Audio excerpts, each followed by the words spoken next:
Welcome back for another helping of oysters, clams, and cockles. I am your host, Ross Bolen, and I just watched Amazon Prime's new Lord of the Rings, The Rings of Power trailer, and dude,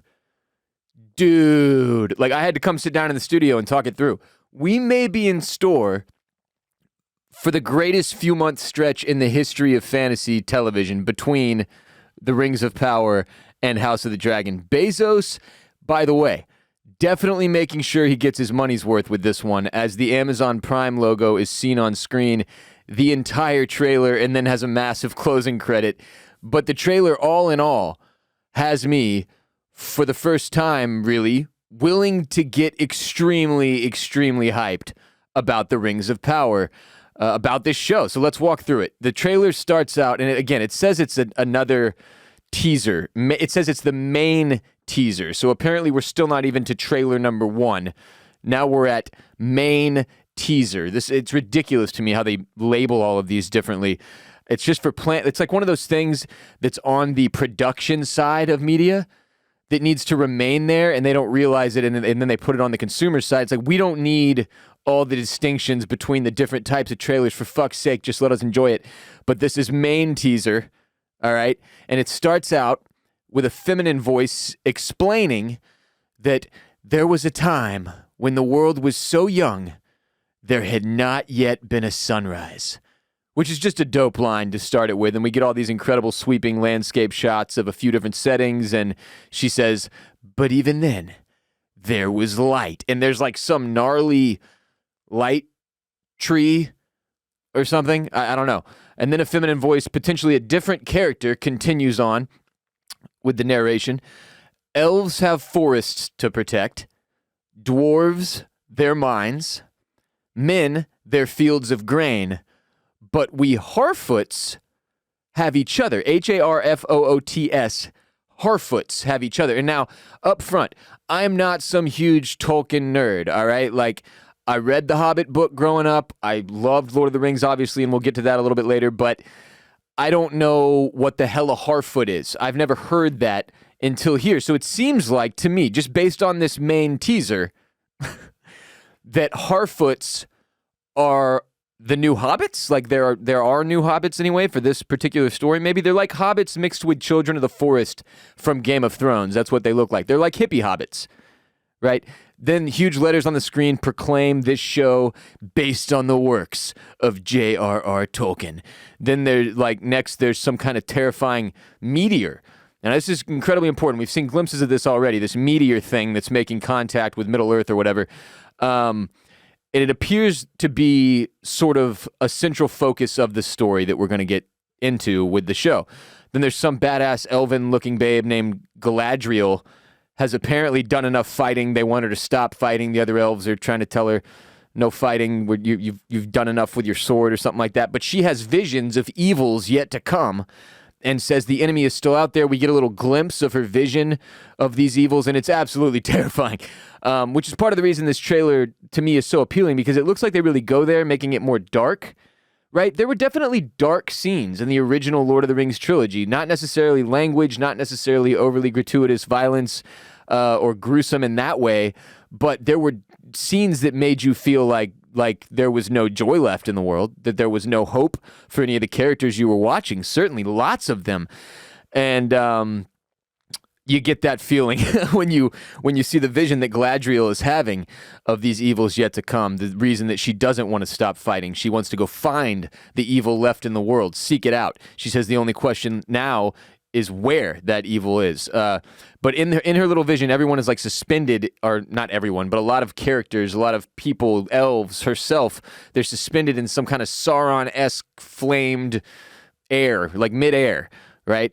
And then all types of random shit is thrown at us from there in the trailer. Some elf dude says darkness will march over the face of the earth. We see people marching off to battle in some form. It's all very ominous. All right, the back half of the trailer. And apparently, it will not just be the end of our people, but all peoples, whatever this is that's threatening the characters, according to some dude voice. Everyone seems really shook up, though, by this meteor that hit, okay? And it looks like it sent some crazy fairy dust into the sky or something that everybody's moving around, and I mean we got men, we got dwarves, we got elves, we got Harfoots, we got everybody's back. Everybody's coming to this party. All right, but that's basically the gist of it. Drops September 2nd, and again, like I said earlier, admittedly, the original Lord of the Rings trilogy, it was almost like my Harry Potter, like the way massive Harry Potter fans who were kids when the books came out, they look at Harry Potter as like a definitive, important piece of their childhood, right? And that's how I look at Lord of the Rings. And yes, the Hobbit trilogy was somewhat disappointing. But I don't think one shortcoming necessarily means that like the brand is dead forever and this bajillion-dollar project on Amazon Prime, the biggest swing that Jeff Bezos has ever taken on Prime, is going to be a Hobbit-esque dud. I just don't see it, right? Especially with this trailer. I've got friends, dear friends of mine, who are Lord of the Rings kind of super fans of the OG trilogy like me, that we grew up on it together, that are unwilling to get excited about Rings of Power because of the disappointment of the Hobbit trilogy for them. And that's very reminiscent to me of Game of Thrones fans who are unwilling to get excited about House of the Dragon because of the end of Game of Thrones. And in my experience as a professional entertainment consumer, like the amount of television and movies I've watched over the last 20 years is just absolutely insane. And in my experience, there's no reason to get that down on shit. Like, they can always come back, man. As I've said time and again, there are a lot of my favorite shows and a lot of inarguably the greatest television shows of all time that had seasons that were just kind of like, what the fuck was that? Like The Sopranos is really the only one where there are episodes for sure on The Sopranos where you're like, what did I just watch? One in particular with massive genius comes to mind. But there was never really a season of The Sopranos that the fans looked at or the viewers saw as lacking.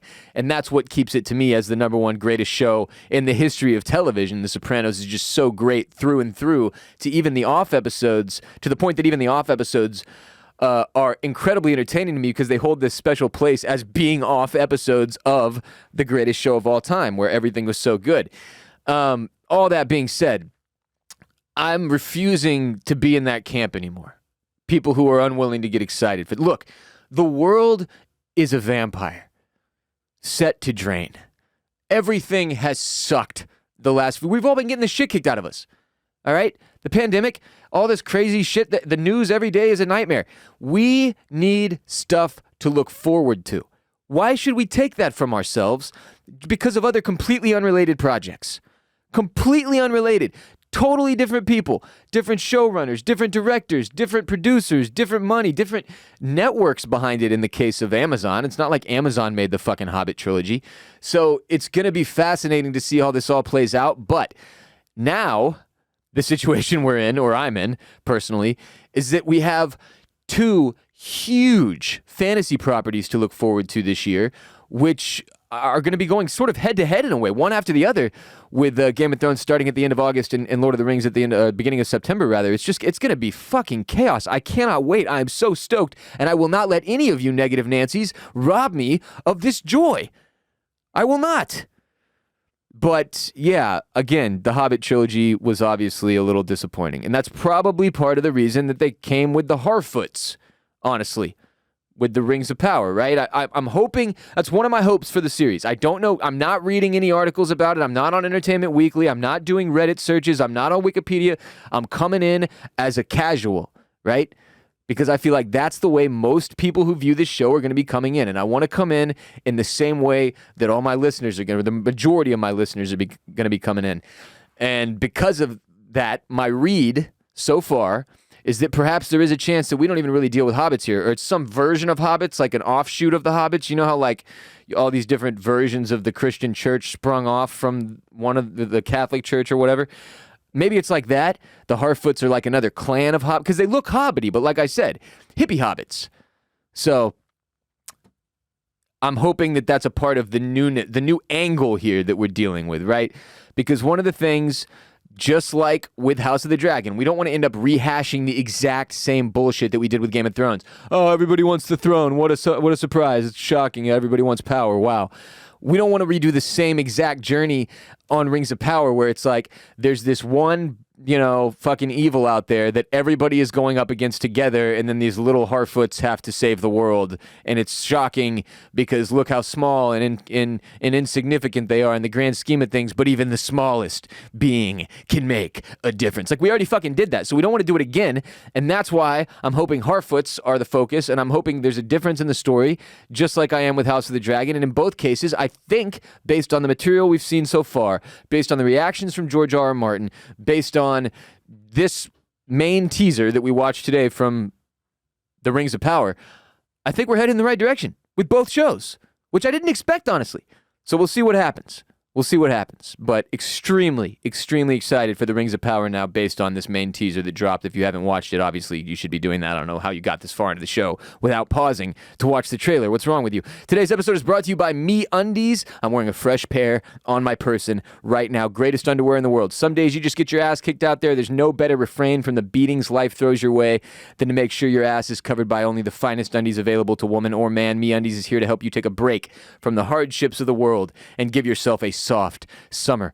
When you're cocooned in the softest and most breathable undies, loungewear, and swimwear known to humanity, all your other problems will simply melt away. Been wearing MeUndies for a while now, several years, all right? Since back when they first became a sponsor years ago.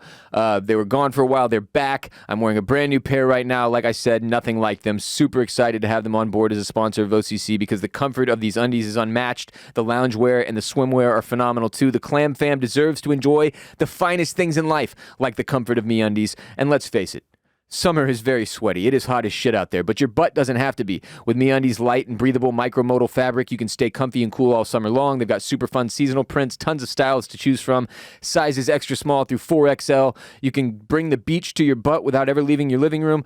If you dare to brave the heat and venture to the pool or the beach, check out their new and improved swimwear styles. They're soft and stretchy and sustainably made. I took a pair with me to Mexico. They were phenomenal. So comfortable. MeUndies swimwear for maximum comfort. Get in there. MeUndies, great offer for the Clam Fam. For first-time purchasers, you get 15% off. If you sign up to join their free-to-join membership, you can apply that 15% off to their already discounted membership prices, by the way. To get 15% off your first order, support the podcast, and receive a 100% satisfaction guarantee, go to MeUndies.com/dragon. That's MeUndies.com/dragon, DRAGON, dragon. MeUndies, MEUNDIES.com/dragon.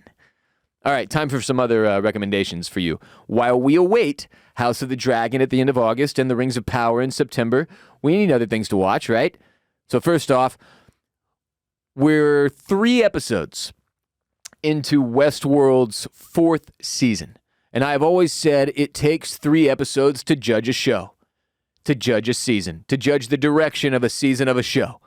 And man, Jonathan Nolan and Lisa Joy really did it. They've got the show back to a place where I'm excited about it. I'm not embarrassed to be a Westworld fan anymore.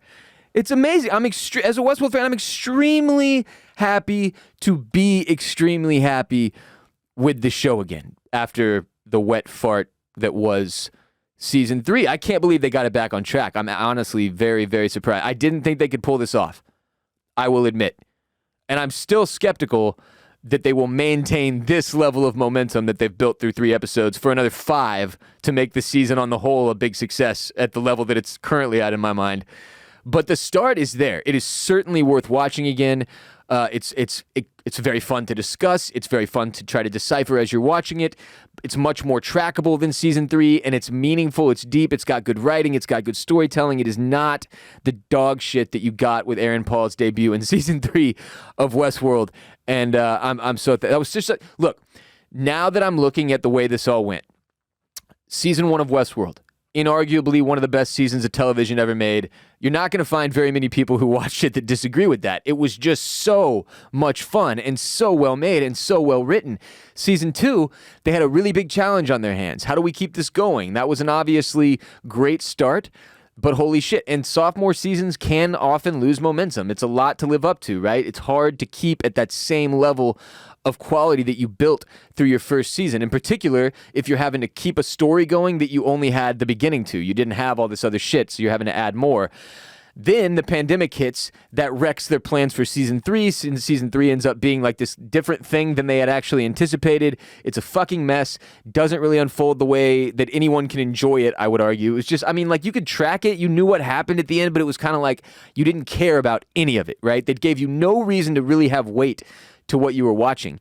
And then now, in season 4, they have rebounded spectacularly with, it's interesting. Again, that's the most important thing about a TV show, right? If you're watching and you can't even keep yourself paying attention because you're not interested, you're picking up your phone, you're looking off into the distance in your backyard, thinking about your next vacation or what, I don't know, then that's a problem. It means the show's not good enough to hold your attention. If it's not holding your attention, then you're not absorbing all the storytelling. And if you're not absorbing all the storytelling, the likelihood you're really going to enjoy it, very, very low. So I'm shocked, frankly. I really am. I thought Westworld was done. Season 2 was not good enough for me to care, and think that they really had potential to rebound after how bad season 3 was. And yet here we sit, where I am legitimately excited to watch the next episode on Sunday and discuss it on Monday on Freeze All Motor Functions, which is our Westworld podcast here at Bolen Media. It's called Freeze All Motor Functions. And so if you're looking for a show to fill the time between now and Game of Thrones House of the Dragon, that's going to happen a lot, and The Rings of Power, Westworld is shockingly an option. Now, you can definitely drink and half pay attention during season 3 because it's just nonsense, but then when you get to season 4, right back on the wagon, baby. It's a good time. So I'm also 4 episodes into The Boys' latest season. I believe it's season 3. The Boys, another Amazon Prime property, one of their biggest and most proven successes, I would argue. Amazon Prime is still kind of a mess in terms of being a streaming service. Like, when you get in there, you're just like, oh, God, what the fuck is that? It's like Prime videos suggested to you, regular movies suggested to you that you'd actually have to pay for. It gets really confusing. You know what I'm saying if you're an Amazon Prime person. But The Boys is spectacular. This is great. It's really great TV. They keep finding new ways to escalate things, to up the stakes, to up the tension, to change the dynamics of the challenges for our heroes and our villains, really. It's just great TV. I highly recommend The Boys, especially if you're a fan of all of the anti-hero stuff that has exploded onto the scene in Hollywood over the last 20 years.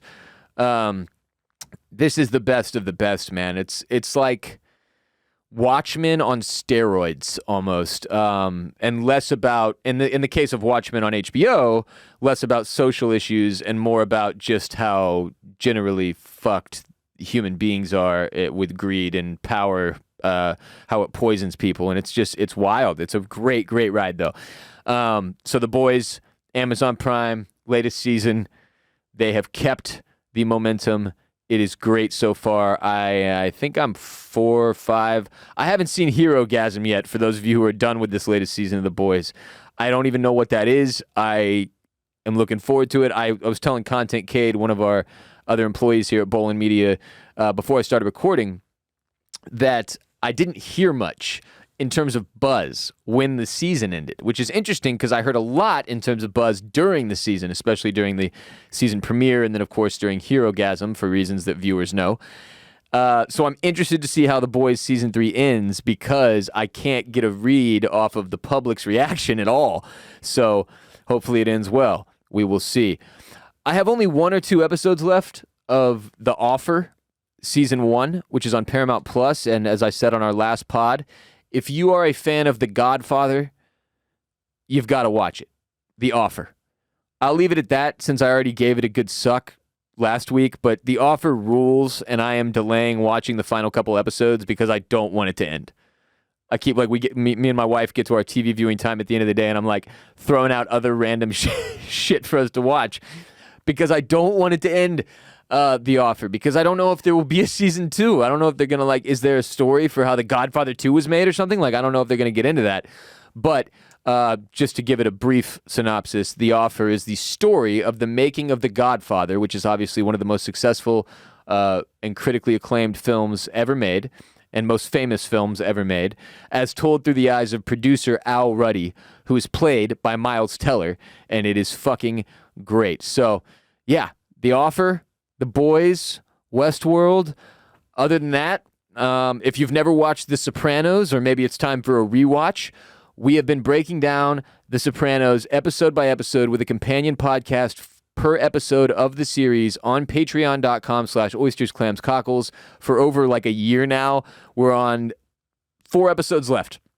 We're on 6B, the back half of the final season. 4 episodes remaining in our ad-free companion podcast that we have created for The Sopranos that is housed and exists in one place and one place only on patreon.com/oystersclamscockles. We will be wrapping up our Sopranos coverage before House of the Dragon starts, but you can get in there anytime you want.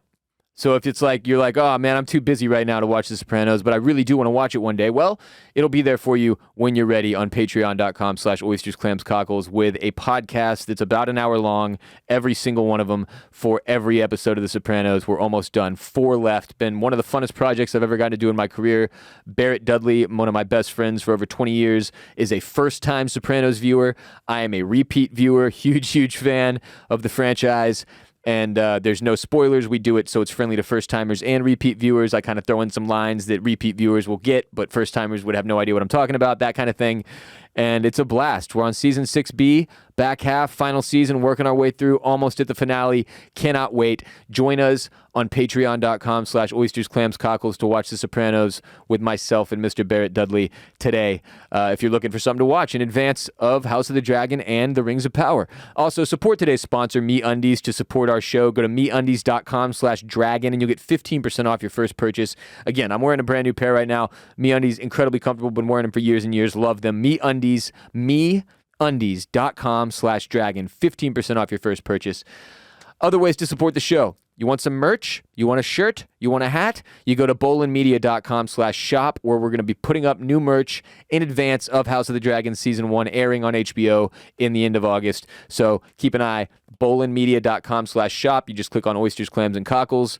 Grab yourself an OCC t-shirt, hat, whatever. Represent for the Clam Fam out in the wild. Follow us on social media. We are on TikTok at Oysters, Clams, and Cockles. Just over 1,000 followers. Just got the TikTok up and running.